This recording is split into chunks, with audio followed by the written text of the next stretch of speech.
ভরা গঙ্গা নদীর সুযোগ নিয়ে ভারত বাংলাদেশ সীমান্ত দিয়ে ভারতের থেকে গরু পাচার করার সময় তিনজনকে গ্রেপ্তার করলো বিএসএফ। বিএসএফ সূত্রে যেটা জানা গিয়েছে যে এই ভরা গঙ্গা নদী রয়েছে, সেখানে কড়া পহরা দিচ্ছে বিএসএফ এর জওয়ানরা। এরই মধ্যে রাতের অন্ধকারে এই ভরা গঙ্গা নদীর সুযোগ নিয়ে গরু পাচারকারীরা গরুকে প্রথমে গঙ্গা নদীতে ভাসিয়ে দেয় এবং তার লেজ ধরে তারা বাংলাদেশে এই গরু পাচার করছিল।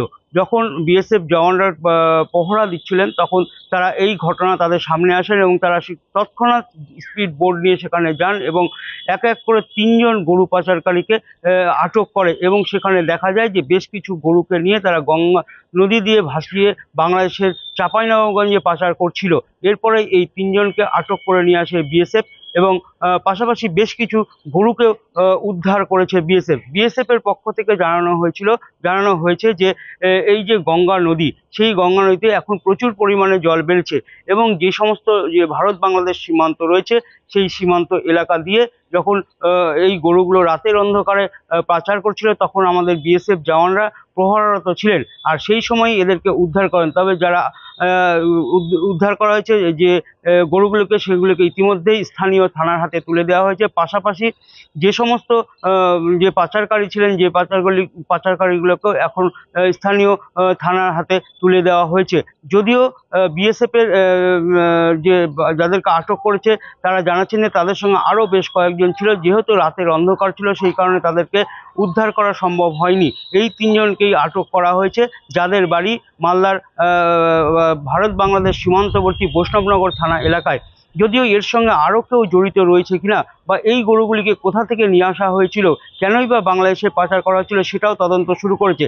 পাশাপাশি যে পাচারকারীরা আটক হয়েছে তাদেরকে জিজ্ঞাসাবাদে জানা গিয়েছে যে তারা 1500 টাকার বিনিময়ে এই গরু পাচার করছিল। কারণ একটি গরু পাচার করতে পারলে তাদেরকে যারা এর কিংপিং রয়েছেন তারা তাদেরকে 1500 টাকা দেবেন। আর এই লোভেই এই পাচারকারীরা ভরা গঙ্গা নদীতে গরুকে ভাসিয়ে দিয়ে তার লেজ ধরে বাংলাদেশে গরু পাচার করছিল আর সেই সময় বিএসএফ এদেরকে আটক করে। তবে এর সঙ্গে আর কেউ জড়িত রয়েছে কিনা যেরকম তদন্ত শুরু করেছে স্থানীয় বৈষ্ণবনগর থানার পুলিশ।